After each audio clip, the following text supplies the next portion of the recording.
msalabani kwa ajili ya dhambi zetu. Hata ndio maana sisi leo tuko mahali hapa tunamhubiri huyu Kristo, yeye ambaye alikilimiwa jina lililopita majina yote, jina lenye kuokoa, jina lenye kuweka huru, jina lenye kufanya mambo yote kuwa sawia. Ndio ambaye tumemleta mahali hapa, tukikukaribisha na wewe ndugu yetu upate kujiunga nasi katika kumtafuta huyu Yesu, katika kumwabudu huyu Yesu. Yamkini unasumbuliwa na mengi, lakini Yesu ndio jibu la maswali yako. Yamkini unatafuta mara nyingi haupati, lakini jibu la maswali yako ni Yesu. Haijalishi unapita kwenye wakati gani, lakini huwezi kupona usipomkiri Yesu kuwa Bwana na Mwokozi wa maisha yako. Yeye aliamua kubeba udhaifu wetu, akaamua kuzichukua dhambi zetu, kuzigongelea msalabani ili kwamba tupate kuwa salama, ili tupate kuwa na uzima wa milele. Ndio maana tunakuita na wewe mtu wa Mungu,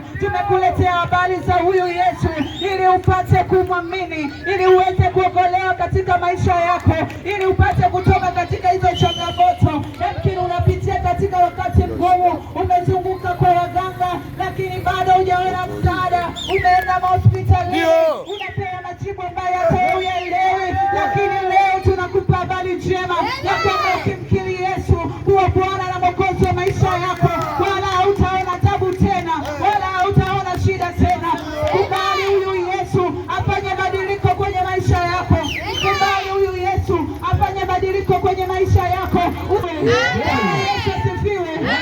Yesu asifiwe. Mmoja aende akasome katika kitabu kile cha Yohana sura ya 14 na mstari ule wa 6. Kristo ndiye anayetupa ujasiri. Kama anayenena ndani yetu, yeye aliyetufanya kuwa hivi tulivyo. Na sisi tumezaliwa tukiwa huru, tulikuwa tumefungwa na wachawi, tumefungwa na dhambi, tumefungwa na ulevi, tumefungwa na uasherati, lakini neema ya Kristo ndiyo inatuweka huru.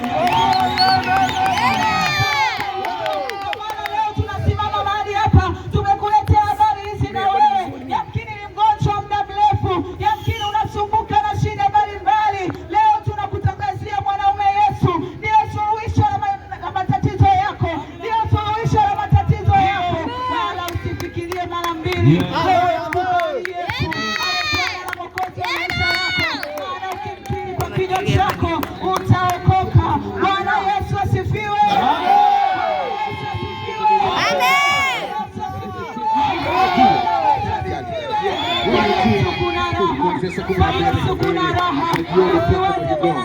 Tunakwenda kushuhudia wale kanisani unaenda na unapitia katika matatizo na kanisani upo. Leo mpokee Yesu, leo mpokee Yesu. Hatujaleta kitu kingine zaidi ya Yesu, hatujaleta kitu kingine zaidi ya mwanaume Yesu.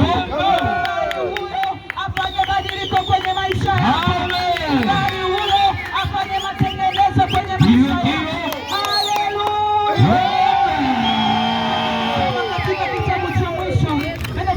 Katika kitabu cha Warumi 23 kwa sauti, mstari wa 23, nitarudia tena.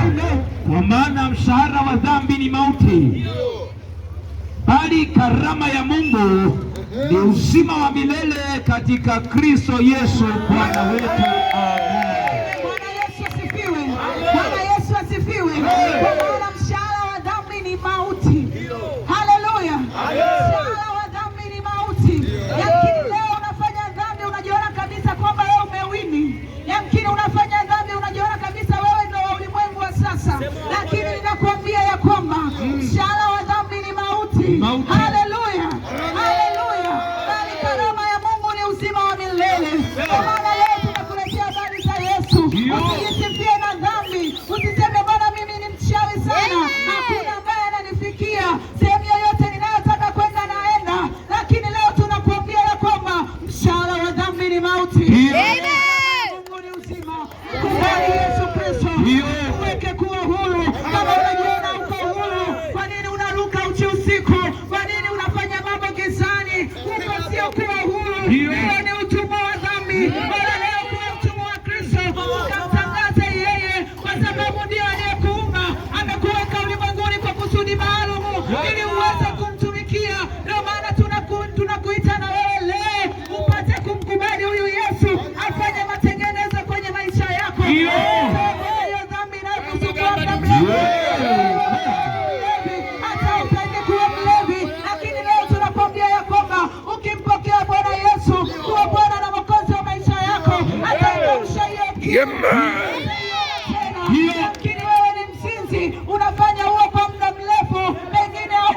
lakini sababu leo tunakwambia ya kwamba ukimkubali Yesu kuwa Bwana na Mwokozi wa maisha yako,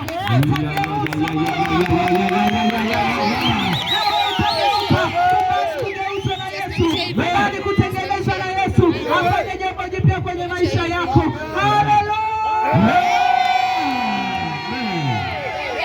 Haleluya!